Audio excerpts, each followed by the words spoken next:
తీసుకురావా. ఎంతసేపు వెయిట్ చేయాలి ఇక్కడ?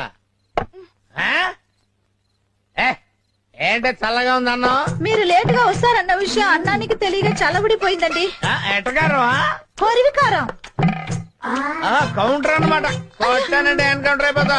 వెళ్ళి ఏడు చేసిరా. వేడి చేస్తే బాగుంటదండి. సరే తీసురా తీసురా. బయట అక్కడ బయట. ఏంటి ఇది? అన్నమా ఇటుకురా ఇప్పుడే అలా మాడిపోయిందంటే? వేడి చేస్తే మాడదా అండి? కౌంటర్లు ఇవ్వడం బాగా నేర్చుకున్నావు నువ్వు. మాడిపోయింది కాబట్టి ఇంకొక అరగంటలో ఇంకో పెగ్గేస్తాను. పలావ్ చేసుకుని తీసురా. ఇంట్లో బియ్యం లేవండి. బియ్యం లేవా? ఏం చేస్తున్నావు నువ్వు? బియ్యం లేకపోతే సూపర్ మార్కెట్ వెళ్ళి బియ్యం తెచ్చుకోవచ్చు కదా. మీరు డబ్బులు ఇవ్వలేదు కదండి. డబ్బులు లేకపోతే సూపర్ మార్కెట్ వెళ్ళి రాంబాబు గారి పేరు చెప్తే ఎన్ని కిలోలు బియ్యం కలితే అన్ని కిలోలు బియ్యం. చెప్పానండి. మొహం మీద ఉమ్మేస్తారండి. ఆడు నీ మీద ఉమ్మేస్తే నువ్వు నా మీద చెప్పాలా? ఆడి సంగతి నేను చూసుకుంటాను గానీ ఇప్పుడు నన్ను ఏం చేయమంటావు? అడుక్కు తిను.